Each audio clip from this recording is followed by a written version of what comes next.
Farfata Amanuel Sanaf Decho Kasuma Sapiti Arka keessa itti qaba Waaqayyo sina eebbisuudha Waaqayyo isaan eebbisu tarii gidduutti namoonni kennaa addaa qabatanii dhuftan yoo jiraatan carraan isinii kennaa tarii lubni nuutaa laaqanaaf nu galateeffatu waan ta'eef fixaa irra siqana lubni tarreessa namni akkasii yoo jiraate tarii guyyaa eebbamana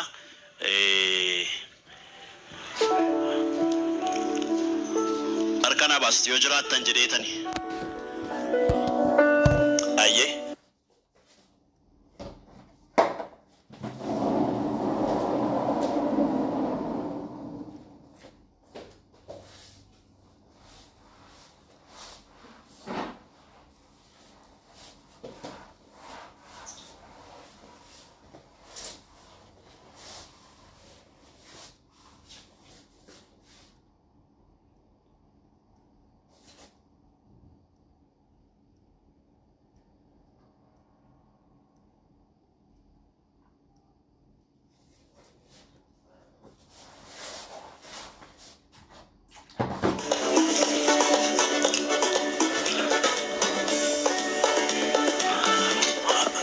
tole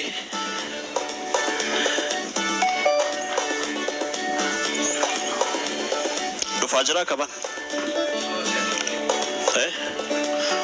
ayyee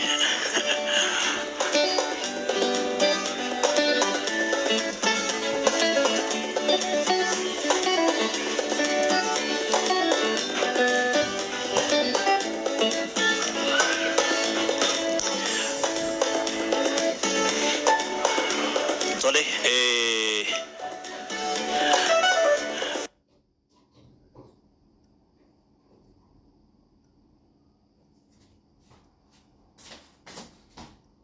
naayya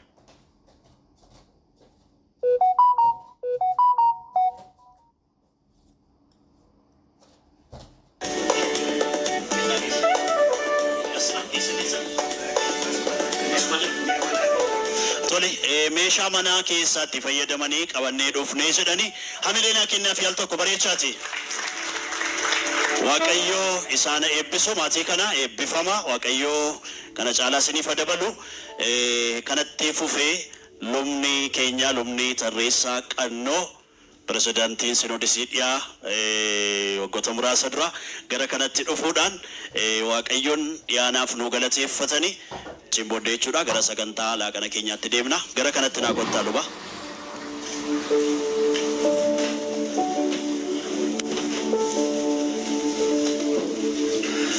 waaqayyo galanni guddaana ta'u waaqayyo guddaa galateeffannaa waan baay'ee waan hedduu dhageenyeerraa dubbii waaqayyootti jajjabaanneerraa dhugumamusa baay'ee sarganneerraa ammoo egaa sabni kun akkasumatti akka deeman hin barbaadu jedhe gooftaanii jedhanii waa yaadaniiru isa kanaaf nu waaqayyoon galateeffannameen kadhanna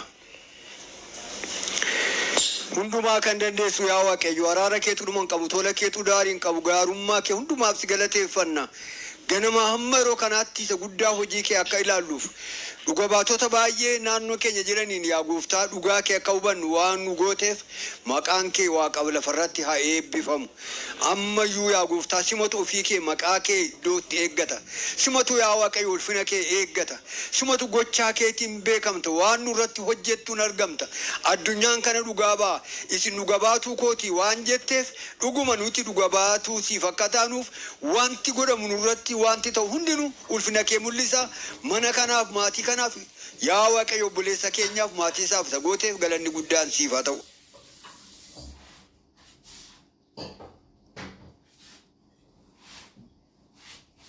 yaa waaqayyo maaddii kanatti akka nu dhiyaattu harka kee irra keessee eebbiftee qulqulleessitee hundumtinuu yaa waaqayyo irraa soorame yaa gooftaa ulfina kee kan itti mul'isu akka ta'uuf harka kee irra nu kaa'i eebbisi qulqulleessi harka hojjetan warra itti dadhabanii hojjetan warra yeroo isaanitti dabarsan warra kan qaban irraa itti dabalan hundumaa maqaa gooftaa Yesuus Kiristoosin haa eebbifamanii isaaniinis eebbisi isa nu dhiyaate isa nyaannu hundumaa harka kee irra kaa'i eebbisi maqaa fayyisaa keenya gooftaa keenya Yesuus Kiristoosin ameen. Tole luba keenya waaqayyo isaan eebbisu sagantaa kana kallattiin karaa social media buleessa keenya kabaa fido karaa Facebook karaa YouTube nu deeggaraa kan jiru Naatii Pictures'idha. Naatii Pictures'iif al tokko amalee naa kennaafi. Ulfaadhoo Waaqayyo si haa eebbisu. Kanattansi egaa waanuma qabnu walii wajjin qooddanna qeen warra jaatanii yoo maallaqa guddaa dhabe dhangaa guddaa yoo dhabe iyyuu bishaaniif waan qammastan hin dhabu. Kanaaf obboleessi keenya kabaa fido waanuma inni isinii qopheesse waliin geenye waliin qooddanne jechuudha. Yeroo itti mana daawwannu hin qabaanna warri barfattanii dhuftan yeroo itti mana daawwattan hin jiraata boodarra jechuudha toora tooraatiin hin daawwattu. Suuraa yaadannoo guyyaan kun guyyaa addaati. Kanaaf boodarra jechuudha kabaadhaa wajjin suuraa yaadannoo kaatanii deemuu dandeessu. Ulfaadhaa hunduma keessan Waaqayyo isin haa eebbisu.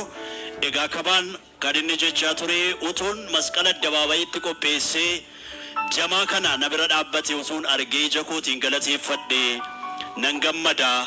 Isa kanaaf immoo guyyaa biraan fuula koo dura jira. Kanaaf warri har'an argamne adaraa keessan na of kalchaa nan komatinaa walitti deebinaa isiniin jedhee jira. Kanaaf waa'ee obboleessa keenyaaf irra deebinee Waaqayyoon galateeffannu. Ulfaadhaa eebbifama. Sagantaa keenya guyyaa irraa asumarratti kan goolamnu ta'a. Namoota karaa meeshaa karaa adda addaatiin nu bira dhaabbatan uffata aadaa kana kanii kabaa obboleessa keenya kabaa uwwisan akkasitti Asteerii fi kan seenaaf hamilee naa kennaaf naa galateeffadha. Akkasumas karaa adda addaa namoonni waanuma qabaniin obboleessa keenya bira dhaabbachaa turanii jiru. Isaan kana hunduma maqaa isaanii himneen finnu hunduma isaanii Waaqayyo isaan haa eebbisu. Egaa sagantaa keenyaas irratti kan goolamnu ta'a. Jalqabaa aga xumuraatti sagantaa kana qindeessuun kan isin waliin ture Daani'el Tasfaayiti. Hundumti keessan eebbifamaa yeroo gaarii qabaadha. Akka isin keessummeessattanitti gara doolaa kana